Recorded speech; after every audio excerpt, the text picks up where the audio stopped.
Terus semakin memburuknya kasus penularan corona membuat Malaysia kembali memberlakukan lockdown nasional hingga tanggal 7 Juni mendatang. Keputusan ini diambil oleh Perdana Menteri Malaysia, Muhyiddin Yassin, untuk membendung peningkatan jumlah kasus corona di negeri jiran itu.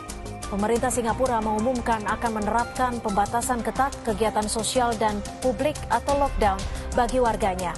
Lockdown akan dimulai pada hari Minggu nanti hingga pertengahan Juni mendatang.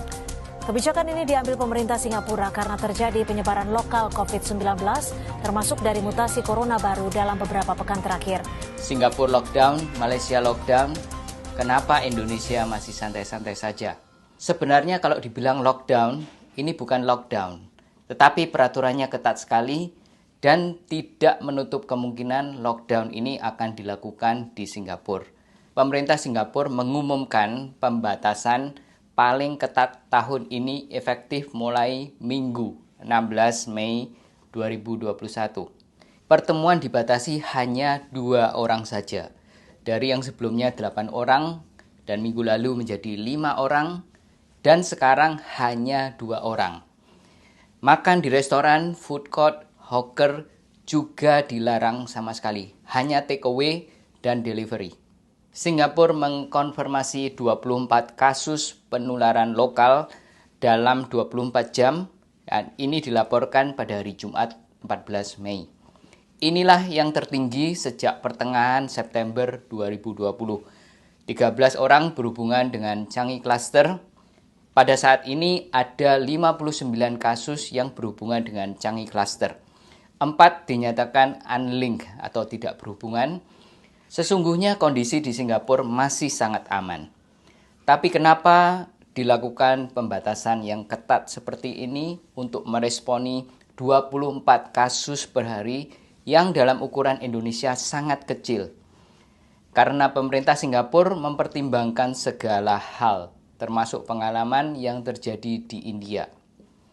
Kalau tidak bertindak sekarang, situasi ini mungkin sekali menjadi tidak terkendali seperti tsunami yang melindas semua orang tanpa ampun. Kalau tsunami ini sudah mulai, ini adalah kekuatan yang tidak bisa dibendung. Pandemi ini menjadi kekuatan yang tidak bisa dibendung. Dengarkan ini baik-baik, dunia ini sedang sebenarnya berperang melawan pandemi.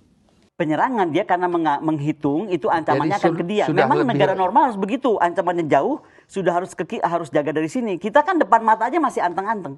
Ya, negara yang normal, ancaman jauh kita sudah siap. Tetapi Indonesia musuh sudah di depan mata, masih anteng-anteng saja. Malah ada oknum-oknum yang menerima suap dan memperbolehkan pendatang dari luar negeri, dari India untuk datang tanpa karantina. Parahnya rapid antigen test dipakai ulang. Ini gak jelas dipakai ulang di swab lagi ke orang lain atau gimana. Kalau iya ini sangat menjijikan. Mereka-mereka ini dan juga banyak orang yang dablek-dablek melanggar protokol kesehatan, ini harus bertanggung jawab kalau sampai terjadi pandemi ala India di Indonesia. Saya risau nih Indonesia. Indonesia is a time bomb. We just don't know kan. Mungkin syur saya kepada MKN. We have to Control the border. control our borders. Otherwise, that will be another huge cluster of COVID-19. Wallahu alam.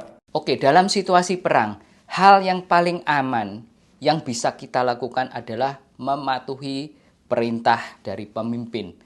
Nggak usah ngeyel-ngeyel, tapi patuhlah. Karena kalau yang terburuk terjadi, penyesalan kita semua ini tidak ada artinya. Apapun yang kita lakukan berdampak pada seluruh masyarakat. Jadi lakukanlah semua dengan penuh tanggung jawab. Tolong sebarkan video ini ke banyak orang, bukan karena untuk kepentingan pribadi saya, tetapi untuk kepentingan kita bersama. Kalau sampai tsunami pandemi ala India ini terjadi di Indonesia, penyesalan kita semua tidak ada artinya.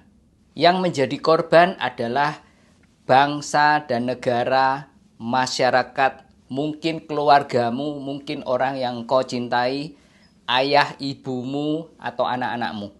Pikirkanlah ini baik-baik. Saya akan tutup video ini dengan cuplikan apa yang terjadi di India.